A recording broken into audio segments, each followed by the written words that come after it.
Let everybody know we're here. God,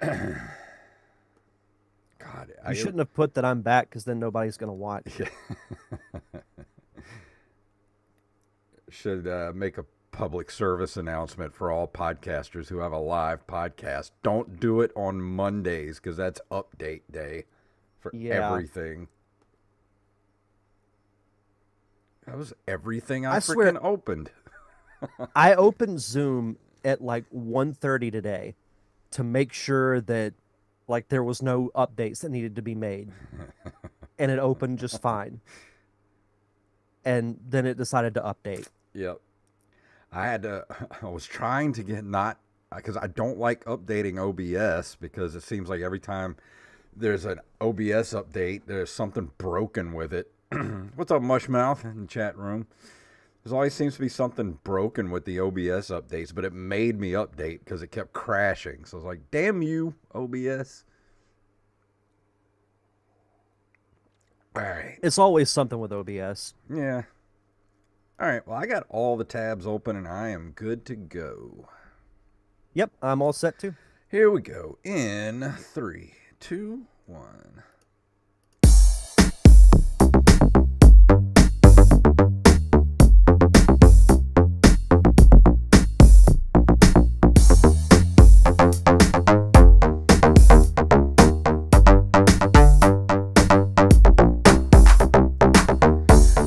Programs, and welcome back to another episode of the Nerd Cave Retro Show. My name is Jason Robbins. And I am not Wally Phelps or Joey Image. I am back from I guess I'm the phoenix that has risen from the ashes. I am Derek Diamond. Awesome. I'm so glad you're back. It's nice having you here. It's been weird not having you here. Weird in a good way or a bad way? No, just I don't. I mean, I like having Joey and Wally on, but when you're not in that chair, it's off-putting. Well, I do appreciate both Wally and Joey for filling in for me the last couple of weeks. I just needed a little bit of a break. I had a lot of stuff that I had fallen behind on as far as like my freelance projects go, and I was a little burnt out on podcasting, so took a couple of weeks off, but I'm back, freshly rested, rejuvenated, and excited to talk about some retro gaming. Awesome. Everybody, so yeah, you're a little bit off. The sync is off with Derek and on the YouTube feed right now, but there's nothing I can do about that. It's OBS had an update today, a little behind the scenes. If you're this is a public service announcement for you budding podcasters out there. If you're gonna podcast, don't do it on a Monday because everything wants to update on Monday. And nothing wants to work right. And I opened Zoom a few hours ago just to make sure that there were no updates because I haven't opened Zoom since my last episode of this show. And of course, when I open it a few minutes ago, it decides to update. Yeah, Zoom had an update, Discord had an update, OBS had an update, and Audio Hijack. Everything I opened to do the podcast had an update today. So thanks engineers out there. Thanks for making Monday your update day. Happy update day. So how did you enjoy your little vacation from the show? Did you get everything done that you were wanting to get done? For the most part. The only thing that is left outstanding is so I've been working on our mutual friend Steve Wise's short that we filmed last summer. I've been editing it. I actually had a meeting with him, Chad Sanders, who is another producer, and Alex Hyde White, the lead actor, and basically came up with another list of tweaks that we want to make. So I've got to do that sometime this week. But other than that, got all caught up on everything and all that good stuff. So kind of back to a normal routine. Yeah. For now. Well, since you've been gone, I finished Mass Effect 3. So that was my complete playthrough of the Mass Effect trilogy, and I enjoyed every second of it. Are you sure you don't want to move on to Andromeda? I thought about it, but no, I don't think. I think I want to keep how much love I have for the Mass Effect trilogy fresh in my brain. We'll get to talk about it even more on next week's episode because we'll be doing top 5 RPGs. Yeah, so if you want to, you're out there listening. Next week is going to be our top 5 episode for the month, and this month, thanks to who was it? Nick. What's it? He's got numbers in his name, so let me. Stand by. I got Yeah, it. It is Nick 59524. yeah, Nick59524 in the Discord. Thank you for the suggestion. We're going to do top 5 RPGs for next week's show. And so get us your lists either on Discord or Twitter, Facebook, or email them to us at nerdcaveretro@gmail.com, and they will be read on the show. And I'm kind of excited. Like, my list came, that was the fastest Derek has ever come back to me with done. Like, I sent him the message this morning and said, hey, we're going to, suggestion from Nick, we're going to do top 5 RPGs. And Derek said, cool. And literally like 30 seconds later, Derek comes back, I'm done. Like, good Lord, man. It's the easiest list that I've ever had to do. Well, because I knew my top 4. It was just, what do I put at 5? Yeah.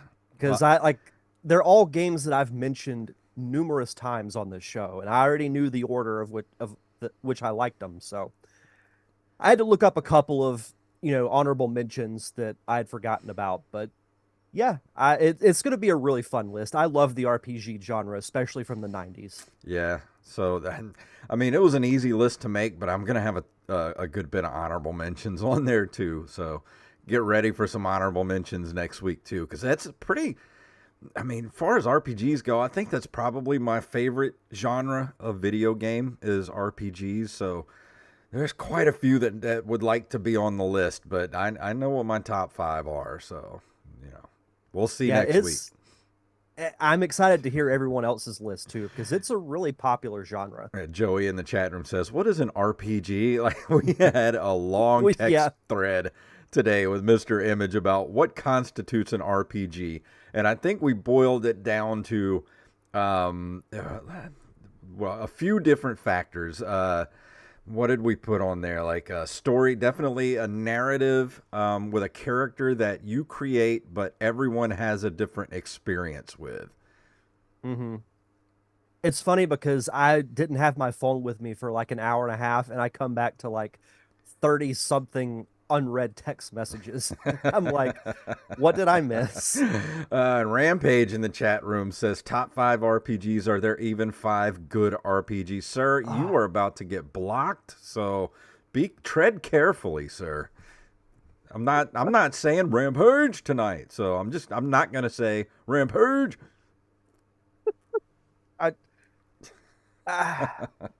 There's always got to be a hater. Yep, always. Yeah. We got a few good news stories to get to tonight. You ready to jump into the news? Let's do it. And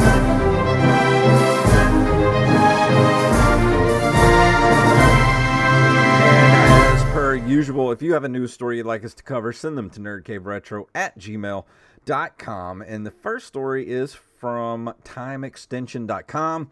Someone has finally found a use for the NES expansion port. During the 80s and early 90s, it wasn't unusual for console makers to equip their machines with expansion ports. These ports, in theory, would allow accessories and bolt-on devices to augment the power of the base system. With the Super Famicom and Mega Drive, this came to pass, but in the case of the NES, the expansion port on its underbelly was never used during its lifespan. Hacker and modder RetroTime is looking to make use of the port via the NES Hub, a new homebrew accessory which will offer a wide range of applications. It is a plug-and-play solution which will pave the way for things like 4-player Bluetooth support, SNES controller support, Famicom accessory support, and the ability to run various third-party devices and add-ons. This is the most exciting thing I've read all week. I've got a confession to make. I completely forgot there was an expansion port on the NES. That should tell you how long it's been since I've actually had my hands on an original NES. Mm-hmm. I knew about the N64 one because you had to get the expansion pack later on in its lifespan to play certain games. But this is really cool. I always love hearing stories like this of finding uses for old consoles, whether it's companies making games that you can actually play on a cartridge Mhm. on these consoles, or finding a use for like this, the expansion pack. Yeah, because I didn't even know the NES had an expansion port until like a year or so ago. I saw a YouTube video where they were talking about the expansion port on the bottom, and I had never known it was there. And so I looked at my NES, and of course, it's got a little um, gray square that you pop off, and it's got like a little plug port down there. I'm like, wow, that's nothing was ever done with that. So now we've got somebody that actually is going to do something with it, and I'm kind of excited about that. Yeah, I am too. It'll be really interesting to see exactly what happens. It does make me think of the expansion port that was on the bottom of the GameCube. Hmm. And I think there were two or three. There was one where you could hook up like an Ethernet port, Hmm. and then there was another where you could plug in the Game Boy player, so you could play Game Boy Advance games on your GameCube, which was really cool. So really excited to see where they go with this. Yeah, I would love to have Bluetooth support for controllers for the NES. That would be really weird. Oh, but it'd be so cool though. It would. That's awesome. Next up, from PureXbox.com, Antstream Arcade reveals new batch of 10 plus retro games headed to Xbox. The massive collection of retro titles offered by the cloud streaming service Antstream Arcade continues to prove popular with Xbox fans, and the team has just announced a bunch of new additions coming to the service very soon. In fact, some of them are already available. Here are some of the most recent additions to the service on Xbox. We have Bristles, Demons of Astaborg, Firelord, First Samurai, which was for both the Commodore 64 and the Super Nintendo, Hobgoblin, Indiana Jones, and the Fate of Atlantis, which was originally on the Amiga. I was just Mr. talking about Tough. this game the other day and how much I love this game. I'm going to play it again once it comes on the Antstream Arcade. We have Mr. Tough, Pit Stop 1 and 2, R-Type, Streak Hoverboard Racing, Switchblade, and Xenon.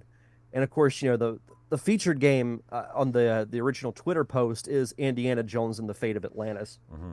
This is really cool, and if you're interested, it costs $29.99 on the Xbox Store. And that's So for a that's year pretty cool. subscription too, so that's actually not bad at all. No, this is cool. Like if I had an Xbox, I would absolutely get this. Just to play Indiana Jones. I'd also want to check out R-Type. I've never played that. Mm. Pit Stop and First Samurai. Some of these I've never heard of, like Hobgoblin. I'd like to try that out, see what that is. I've known a few I would love if Hobgoblins it in had my some life. kind of connection to Spider-Man, but I don't see that happening. Oh, I doubt it. Let's see the next story. This headline made me laugh when I put this in here the other day. It made you laugh and it made me angry. Yeah, former Pokemon lawyer. Oh, this is from GamesRadar.com. Former Pokemon lawyer explains why Nintendo goes after so many fan games. Quote, no one likes suing fans. Could have fooled us, Nintendo. Yet they do it. A former Pokemon lawyer has revealed the process behind Nintendo shutting down fan projects, offering the useful reminder that no one likes suing fans. In an interview with Aftermath, Don McGowan, former chief legal officer and business affairs at the Pokemon Company, talked about his time working at Bungie Microsoft Game Studios and the aforementioned Pokemon Company. He was asked about the company's approach to cease and desist letters, and he said, I would be sitting in my office minding my own business when someone from the company would send me a link to a news article, or I would stumble across it myself. I teach entertainment law at the University of Washington and say this to my students. The worst thing on earth is when your fan project gets press because now I know about you. Exposure is just one step towards getting your project getting your project shut down, though, as the legal professional continues, but that's not the end of the equation. You don't send a takedown right away. You wait to see if they get funded, Kickstarter or similar. If they get funded, then that's when you engage it. No one likes suing fans. So they just sit back, and as soon as you start making any money, they're going to just pounce. Tell me you don't want the fans to make money without telling me you don't want the fans to make money. And the thing is if you got these people out in the world that are making these games by themselves, they actually turn out to be, a lot of them turn out to actually be pretty good. Why not just buy the product from them? The hard work is done. Now you just got to put it out. Pride and ego are a very dangerous thing, my friend. And that's what I think that is. Joey says, "Can you go to school to become specifically a Pokemon lawyer?" I don't know. I guess so. Uh, I should do that. I should make like a fake profile and call myself Derek Diamond Pokemon Lawyer. Yeah, get some Or make a cards that made. Coyote versus Acme movie Yeah. that supposedly is never going to get released. Do a take on that where you play like a lawyer, but you're representing Pokemon that like are in legal trouble. That'd be hilarious. Mushmouth says Nintendo got caught up in the bathhouse talking about, well, no one likes bathing with nude men. That's a little out there, but okay. It's like Doctor Strange said, "No Way Home." That's a little strange, but I'll Yeah. allow it. Oh, and Rampage says, "I must try R-Type at some point and perhaps do an angry review." I haven't really done too many angry reviews. Like, I'm not really the ranting type, but That's if my it makes job. me rant, I'll give it a shot. I played Super R-Type for the Super Nintendo. I have a ROM of it that I've played a few times, but it's Well, hard. don't say that. We might get sued. Yeah, we might get sued.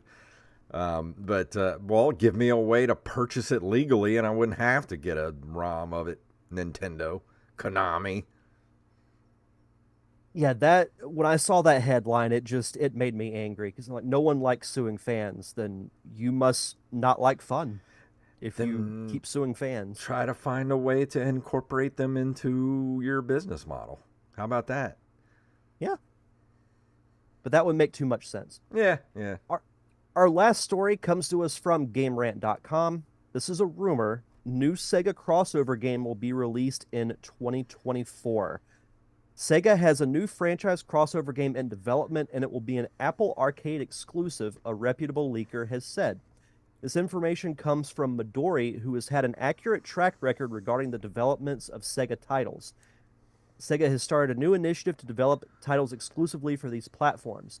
This can be seen with the acquisition of Angry Birds developer Rovio late last year, as well as new mobile games such as Sonic Dream Team and Puyo Puyo Puzzle Pop. Trying to say that 5 times fast. Midori also says Sega is working on a mobile exclusive crossover game. While its franchises aren't as big as Nintendo or Capcom, Sega has dabbled in making crossover games all under the Sega All-Star series name. The first game, Sega Superstars, was a party game exclusive to the PS2 that featured Sonic the Hedgehog, Super Monkey Ball, and Virtua Fighter, among others. They also did a tennis and 2 racing spin-off titles, with the last title being 2012's Sonic and All-Stars Racing Transformed. The crossover series is coming back with a new title in 2024. This is just me, and I like Sega, and I like some of the moves they've been doing. I'm not really interested in like a Sonic or Sega All-Stars racing game or some kind of crossover game like that. Because to me, if you do a racing game, it's not going to be as good as Mario Kart. Yeah. If you do a fighting game, that could be interesting. But why wouldn't you just add those characters to Smash Brothers And and I'm make kind that of roster even bigger? I'm kind of wondering what exactly do they mean by franchise crossover game? Like with who? With what IPs? So it would have Yeah, to be Sega and someone else. Obviously not Nintendo, but some other developer. yeah, I don't know. I would like to know a little more about this before I pass judgment on it, but my first immediate thought is kind of meh on Mhm. it. Because like Well, the crossover titles, like they interested me years ago when they first started doing them, like the Smash Brothers series, adding, non Mario characters in Mario Kart recently. I think they put Link in the latest edition of Mario Kart. I thought that was kind of cool. But other than that, it just doesn't really interest me. But maybe I'll be wrong. Yeah, the saying in the chat room could be Sonic Plus, Golden Axe, Crazy Taxi, Jet Set. Was it Jet Set Radio or whatever it was Yeah. called? Um, I don't mind developers doing like mobile games. If this is even a mobile game, I'm pretty sure it is. Since they're it's going to be on Apple Arcade exclusive. I don't mind them working on mobile games, but I don't want that to be what they're going to focus on. Like, because they have that, Sega has the new CEO and everything, and we were really excited about that when that happened. I don't want them to just be, we're going to focus everything on mobile. Like, that's okay to be a part of it, to, for revenue. Like, it's a good idea to do that because it's an instant form of revenue. But I do want Sega to focus on giving us bigger games on newer platforms. Yeah, I do agree with that, but we'll see what happens with it. I will say the Mushmouth was saying it could be like Sonic plus Golden Axe, Crazy Taxi. Sonic plus Crazy Taxi would interest me. Yeah, that would be fun. I don't know how that would work, but I would play it. Just out of sheer curiosity alone, I would play that. Joey says there's a Crazy Taxi game in the Days Gone challenge mode. Let's do that. Of course, there's something in Days Gone for Joey. But that is going to do it for the news. Let's move into this month in video game history.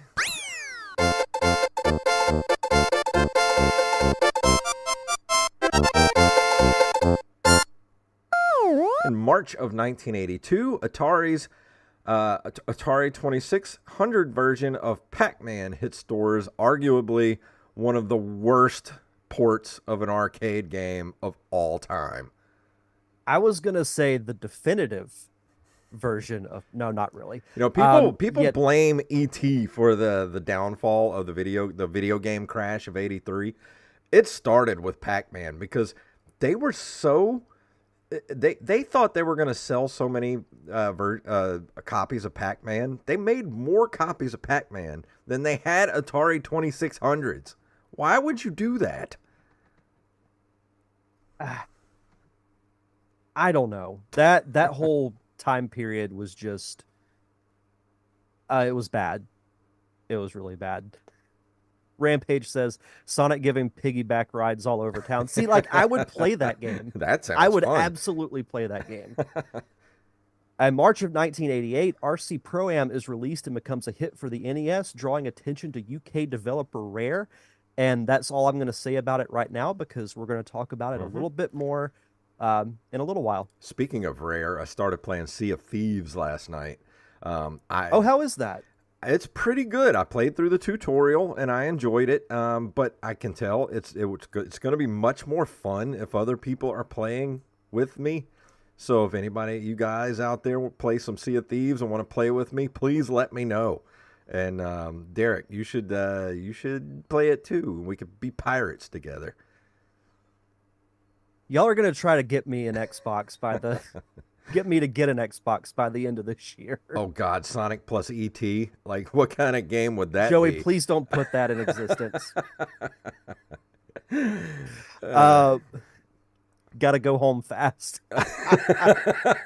Oh, that's great. Oh my God, we've got to make a movie poster of that where ET has like the red shoes and it's sort of like it's a mishmash of Sonic and ET. Gotta go home fast. That's brilliant. Instead of ET and the bicycle, it's Sonic. Yeah. So you just replace ET in the silhouette with the Sonic head. Dude, we could make a t-shirt out of that. I think that would sell. We'd probably get sued. I'd buy one. It wouldn't be... I mean, it wouldn't be the first time that one of the designs has had to be taken down, but that's okay. Let's see, March 22nd of 1993, Nintendo and Argonaut Software released Star Fox for the Super Nintendo in North America. This is still on my list of games that I have never beaten. I've beaten all the other Star Fox games that I've played, but the original Star Fox is great. It's a really fun game, but man, does it get difficult after like the second or the third course you do. Makes you wonder why Nintendo has never remade the original Star Fox game with today's graphics and put a whole brand new story and a coat of paint on it and just completely remaster it, redo it. Even Star Fox 64, because that was, I feel like, one of the most beloved games of that console. It was a really short game, but the fact that you could go through so many different paths, it gave it a great replayability. So Yeah. I would love for, I mean, there hasn't been a new Star Fox game in a long time. I would love for Nintendo to go back to that well, but Yeah. that they're like your Metroid for me. Like you've been wanting a new Metroid, I've been wanting a new Star Fox. That would be so fun. I'd play it. They'd have my money. Mm-hmm. March 20th of 1997, Konami releases Castlevania Symphony of the Night for the original PlayStation. Still something. You I ever think play this one? no. Well, I did a couple times back in the day, but I do. I think I might save this for October this year for Halloween Horror Month. Yeah, good idea. Let's see. March 22nd of 2002, The Sims overtakes Myst as the all-time best-selling computer game, having sold 6.3 million units. I would love to play The Sims, but I know how addictive I am to certain types of video games, and I know that if I started, I would be it'd be hard to pull me away from it. Yeah. But it seems like a lot of fun. I never played the original Sims on like a computer or anything. I did play whatever there was a Sims game they had on the original Xbox that I played. That was really the only Sims game I've ever played. Was that original Xbox Sims game? The only one I've played was SimCity for the Super Nintendo, which I think was an NES port. Or they Hmm. may have just done like some slight improvements on it, but I remember reviewing it on the show a while back because I played that game pretty extensively, even after I did the review of it.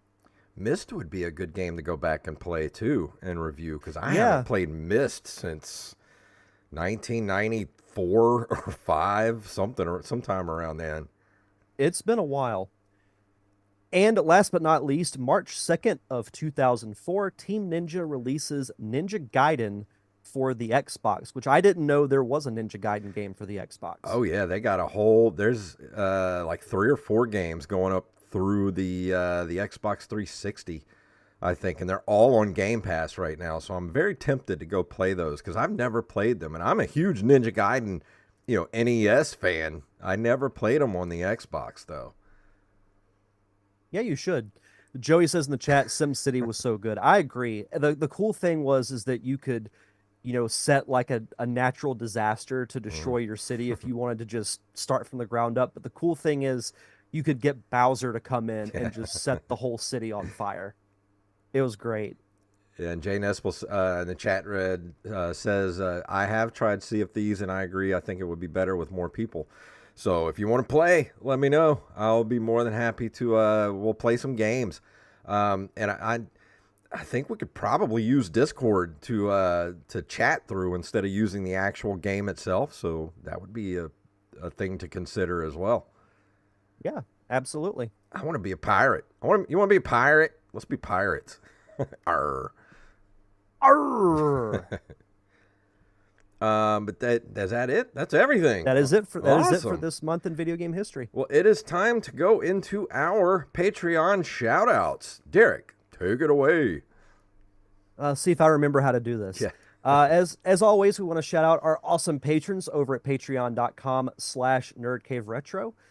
Shout out to our newest patrons, Nick W. and El Bazabi, Yup Fed, aka Knife, James, aka at Jimbo Jr. over on our Discord, Travis Martin, Raven, Danny House, Justin Nispel, John West, Daniel Salmon, Mr. B Res Coffee himself, Mike Eveland, Tyler Watson, Axblade07, Armez Jackson, Carlos Longoria, aka I am the Rampage. Nope. He doesn't get a rampage tonight because he talked crap about RPGs earlier, so I'm not going to give it to him. I don't blame you. I had to do an extra one though because I haven't been here for a couple of weeks. Yeah. Steph Sargent Sketch, Gus and Penny, Matthew Salmon, Mr. Joey Image, and last but not least, Mama Diamond. Donna Diamond. Thank you all so much for your continued contributions and keeping the lights on for us here at the Nerd Cave Retro Show. For as little as $1 a month, I found $1 in loose change here at my house the other day. So you can find some quarters, maybe some dimes or nickels, and if you want to throw us $1 a month, you get early access to our amazing commentary tracks that we do every month. For the month of February, we recorded an episode of He-Man and the Masters of the Universe, which was a lot of fun. We've done numerous other shows as well, like Darkwing Duck, Tailspin, Chippendale Rescue Rangers, full-length movies like Transformers the Movie, Christmas Vacation, Clue, Batman 89. The list is near endless on what we've done. I just want to say about that episode, the He-Man episode, I actually went back and listened to it the other day, and I'm not going to say what Derek said on the show, but I was listening to it, and I was taking a sip of coffee, and Derek said a certain word during the commentary track, and I actually did a spit take and almost choked on my coffee because I was laughing. And see, that's the thing is, like, I feel like whenever I actually try to be funny, it never really hits. But when I just, like, say whatever comes to mind, it ends up being funny. Yeah. So, Joey, the answer to your question about the monthly allowance, the answer is yes. So don't go spending it all in one place. Yeah. I have not heard the John West story. I haven't listened to all of last week's episode yet, but it is on my list. But I'll let you know when I do. But yeah, you can if you want to be a part of our awesome Patreon community, just head over to patreon.com/nerdcaveretro. And for new patrons, send us your social media info, whether it's Twitter, Facebook, or Instagram, so we can give you a proper shout out. And tonight we are revisiting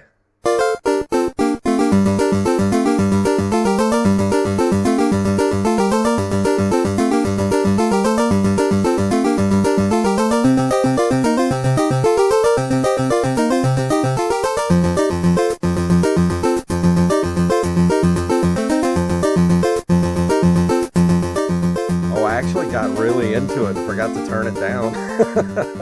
I mean, you can keep it playing. We can just play this for the rest of the music's episode. So I'll be okay with that. It's so like heart pumping. It really is. It's a shame because I feel like that's the highlight of the music in this game. It's a good track, but after that, there's really nothing to write home about. Yeah, all the other tracks are like literally like 5 seconds long. And all you hear is, yeah. Or in my case, tonight we're going to be revisiting RC Pro-Am, which is a racing video game developed by Rare and published by Nintendo for the NES. It was released in North America in February 1988, and then in Europe on April 15th. So we've talked about, really since day one of the show, how big a fan I am of Rare and their games, even though there are several games that I've never played from that developer. You actually reviewed this game within the first year. Yeah, I think I went and looked back. It was like episode 24 or 25, somewhere around there. Yeah, it was really early on in the show's run. So it has been a bit since we've talked about it, and this was recently released on the Switch online service. And that made me really excited because I knew pretty much instantly that was going to be my next review, because I've always been curious about it. We've made this joke before, but my first introduction to this game was actually not ever playing it. It was from seeing it in the movie The Wizard. You remember towards the end of the movie, you see this montage of Jimmy playing all these different games to prep for the video game championships, and this is one of them. It's funny. I think may have even said it on that original episode we did. I think this was one of the games. I think it was this and my original Teenage Mutant Ninja Turtles that I traded to another kid for, I think, my Metroid, my original Metroid. We traded games, and I got two. I got 2 for 1. He got Metroid, and I got, I think, RC Pro Am, and I'm pretty sure it was the original Ninja Turtles game. That's a good trade. Yeah, because I love That Ninja Turtle. A lot of people out there will say Ninja Turtle's a bad game, but I think you're wrong. I think Ninja Turtles is a great game. No, I agree with you. I actually really like that original Ninja Turtles game for the NES. It's we've been through this before, but it's because of the damn level as Yeah. to why people don't like it. And I think if you put that towards the end of the game, the opinion would be vastly different. Also, too, once you figure out how to use the map system when you hit the start button, once you figure out how to use the map system, the game becomes so much more enjoyable. Hmm.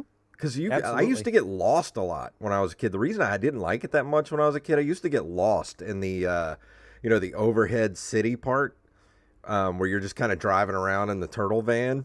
I would just go around randomly until I just ran across stuff to do.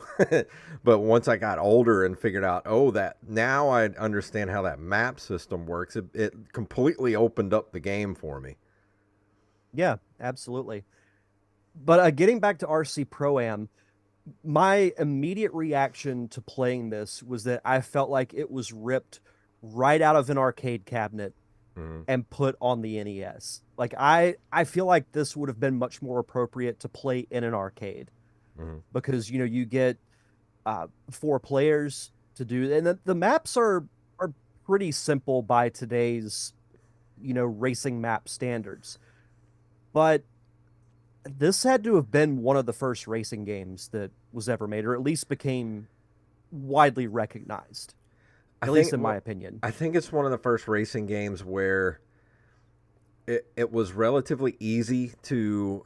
I mean, I saw in your notes here that about you getting used to the controls. I think once you get used to the controls of this game, it becomes one of the most fun racing games you can play. That's on the NES.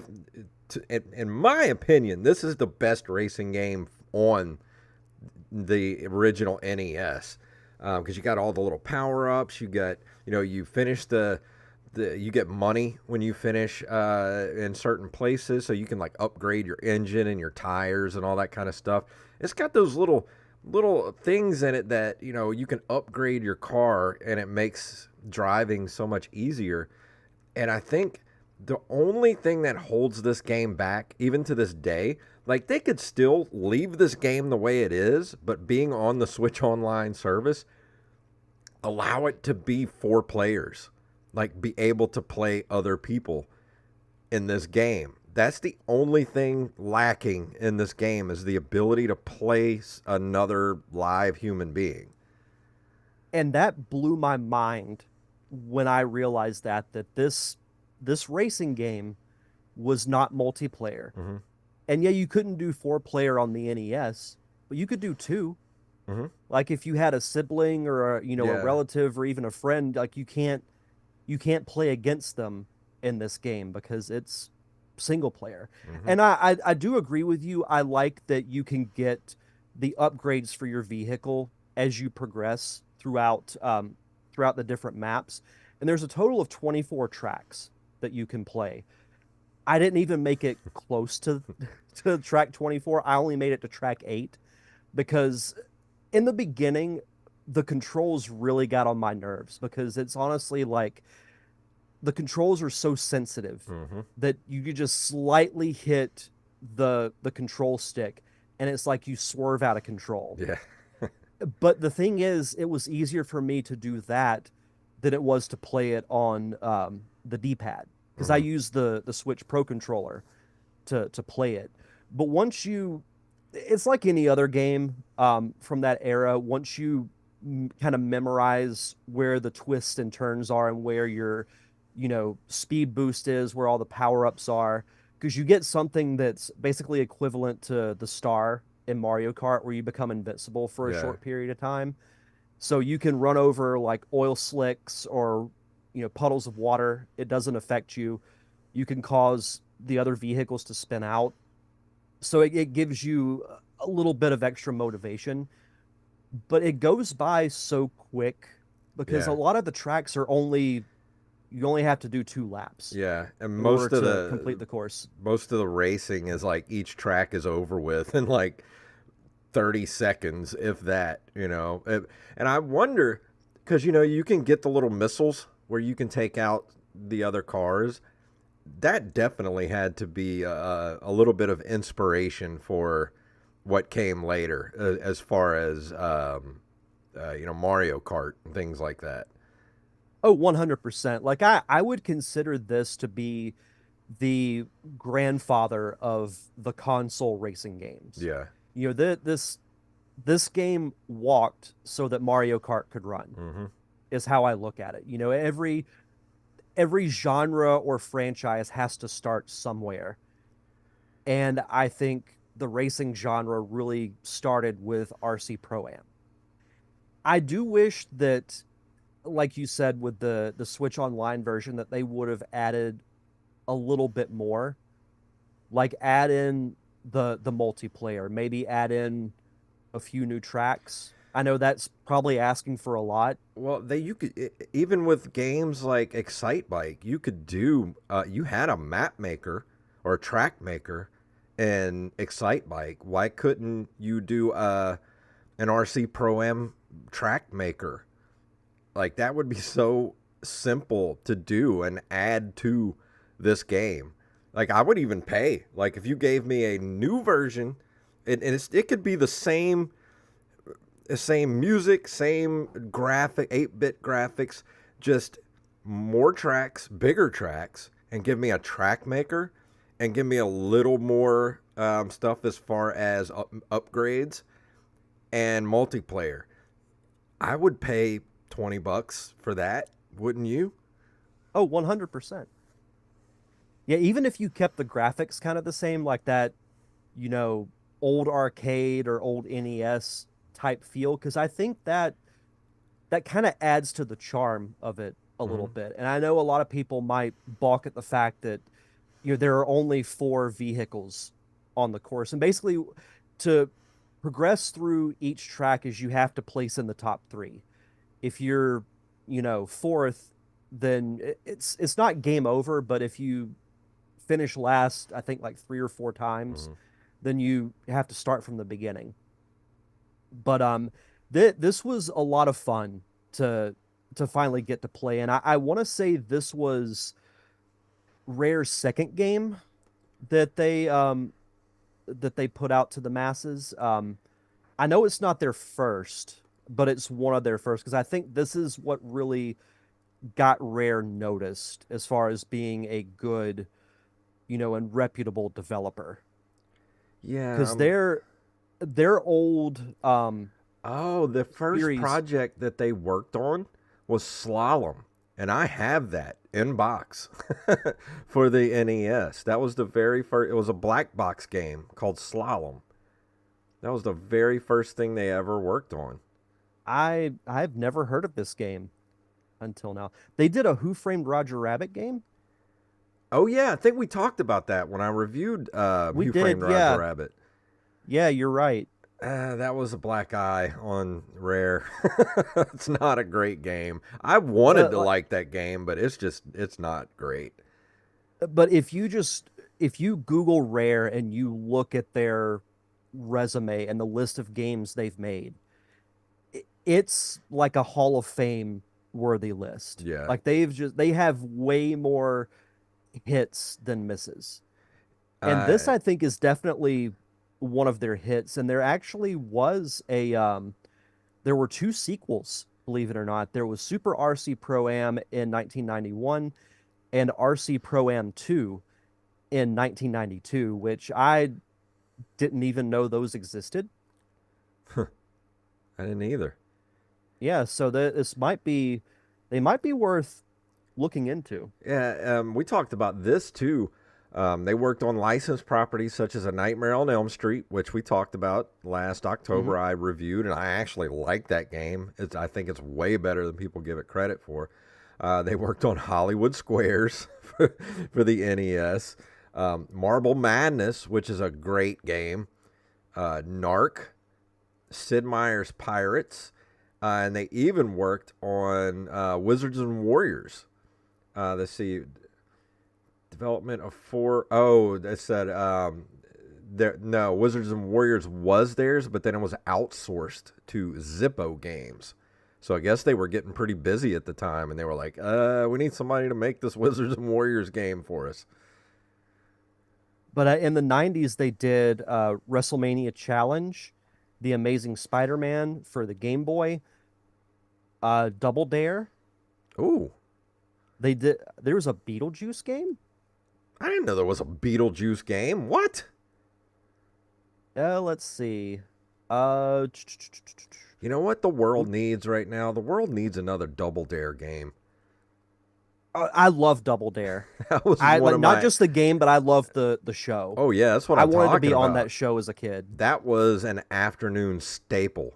Was Double Dare. Yeah, Mark Summers is actually who hosted that show. He's on my want list for interviews for my show. Hmm. That would be so fun. I always wanted to But pick the boogers out of that big nose they had. I think that's the most iconic piece Yeah. of Double Dare lore is that giant nose. But yeah, I mean, there's not too much else I can say about RC Pro Am except that Joey says if Howard Stern isn't in the Beetlejuice game, then it's not. Wrong Beetlejuice, sir. If they did make a Beetlejuice game out of Beetlejuice from the Howard Stern show, that would be awesome. It would be, yeah.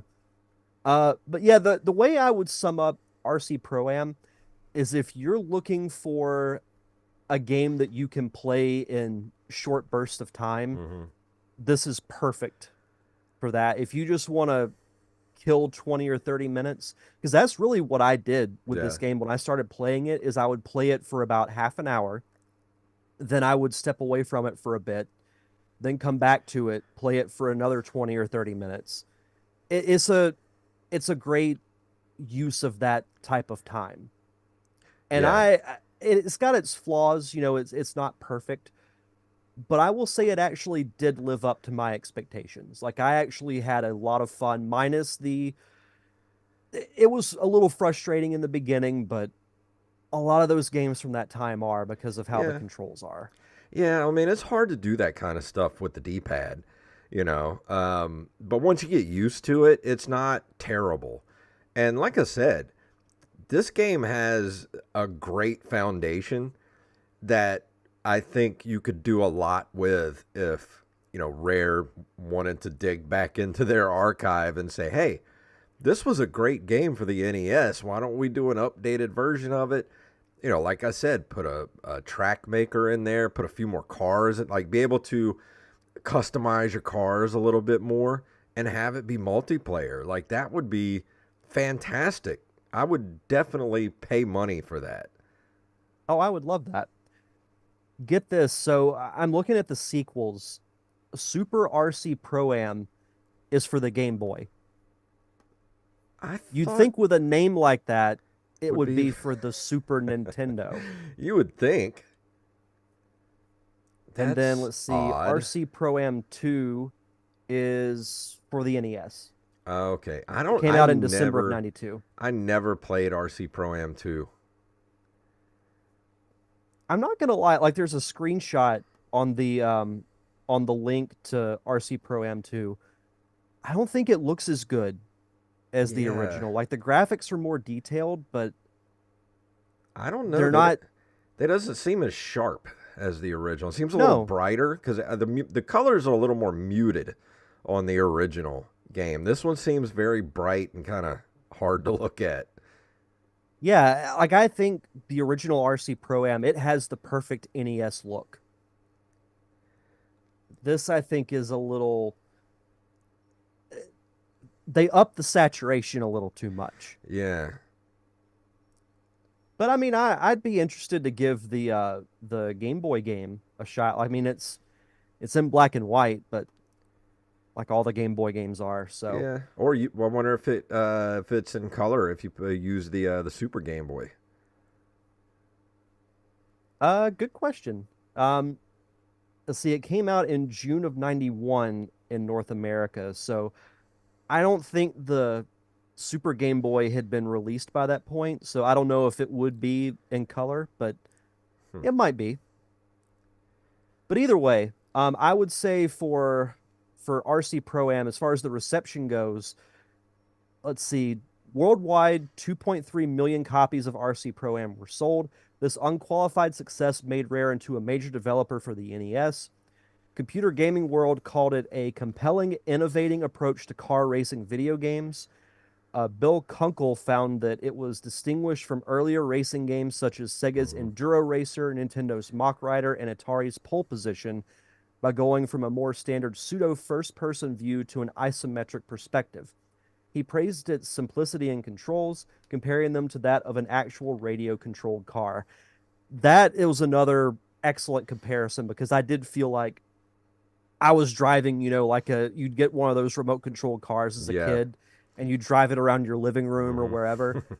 That's the look of the vehicles made me think of that.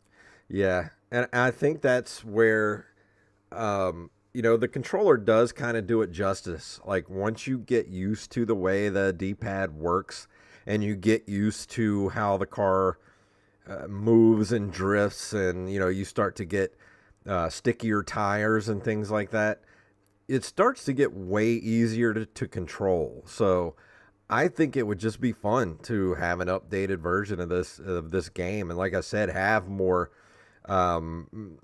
stuff as far as being able to upgrade your car with the different tires and the engine power and like all that kind of stuff.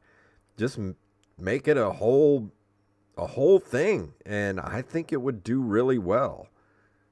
I think so too. All Game gave this game 4.5 out of 5 stars, and Computer and Video Games gave it a 90% out of 100.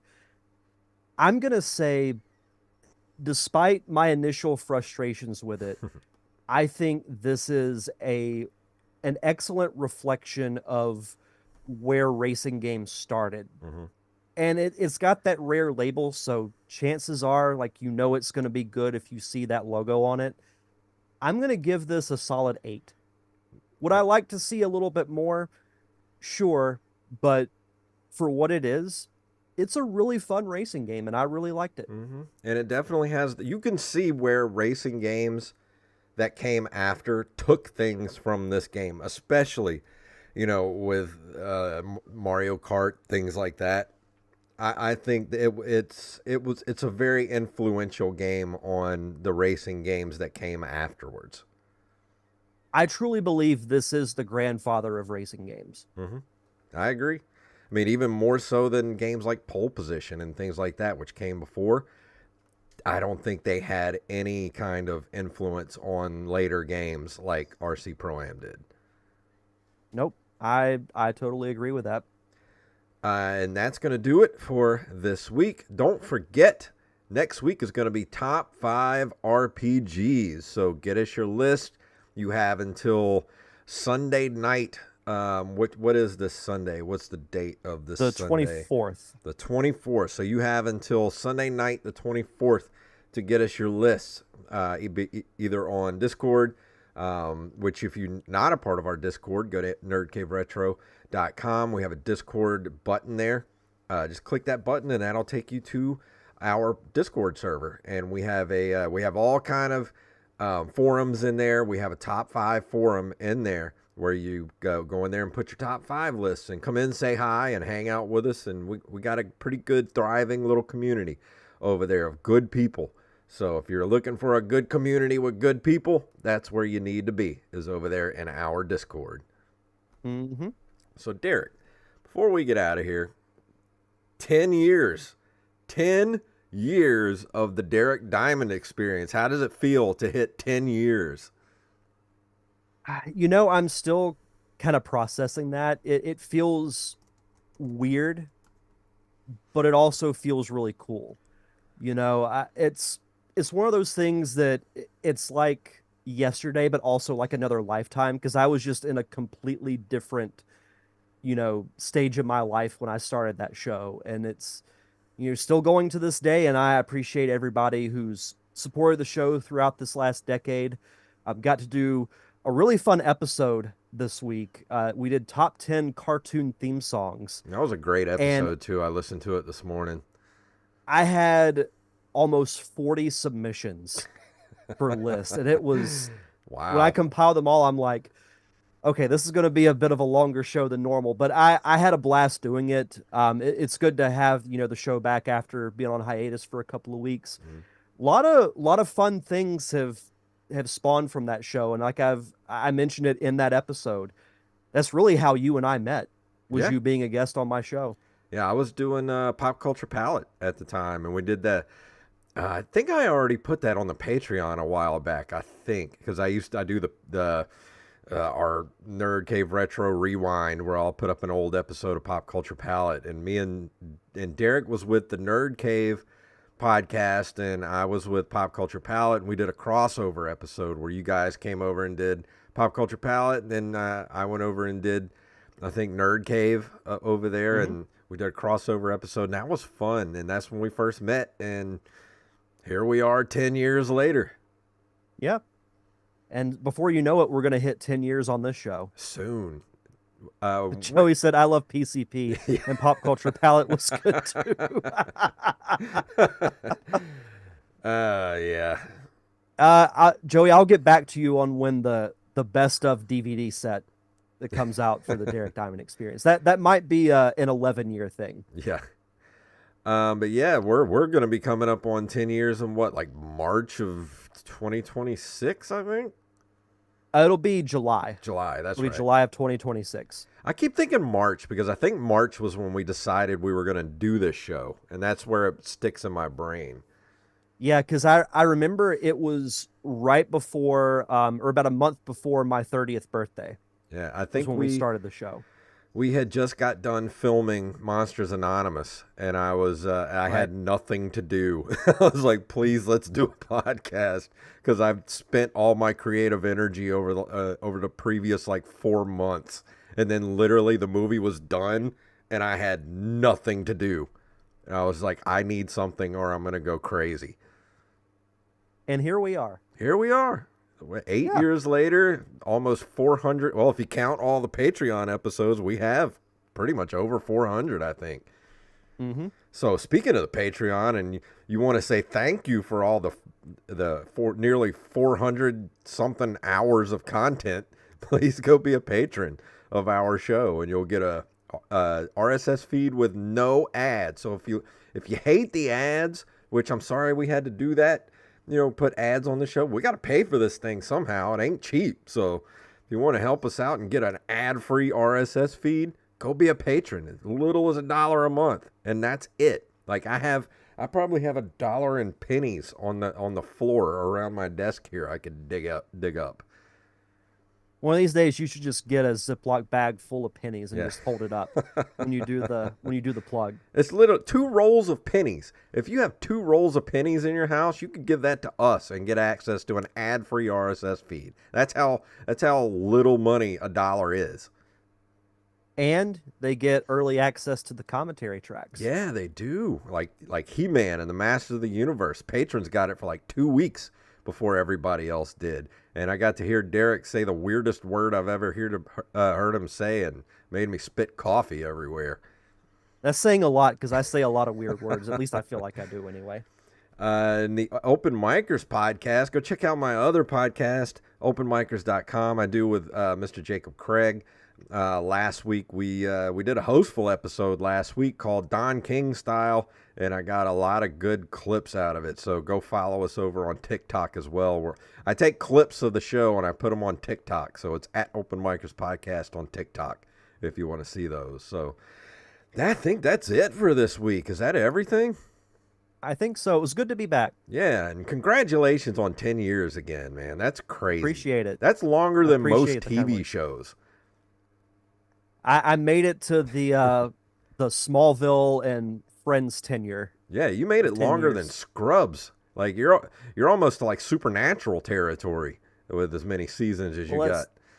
let's not talk crazy. All right.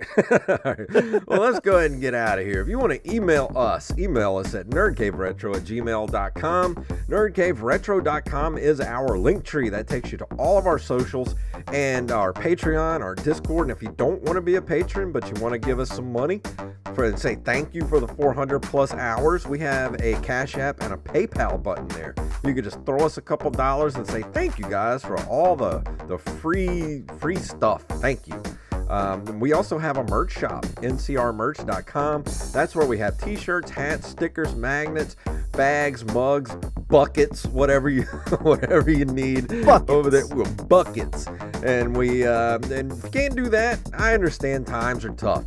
Go everywhere you listen to the show, wherever you listen, leave us a review and or a 5-star rating on all the podcasting platforms. Derek, please tell them what it's all about. May the way of the hero lead to the Triforce. Yeah. You look like your head fell on the cheese dip back in 1957. And that's an episode. Sweet. Yeah, no kidding. Jay Nispel can't even get a McDouble for $1 anymore. Have you seen the prices at fast food places lately? Like, Yeah, it's ridiculous. you can literally go to like a sit-down restaurant and it's cheaper than going to fast food. Mm-hmm. Literally, like it takes. Yeah, it is. It's like. But I hate to cut this short, but I've got my interview for my show in like 2 minutes. I forgot. Well, thank you everybody for watching on YouTube. We will see you guys next week.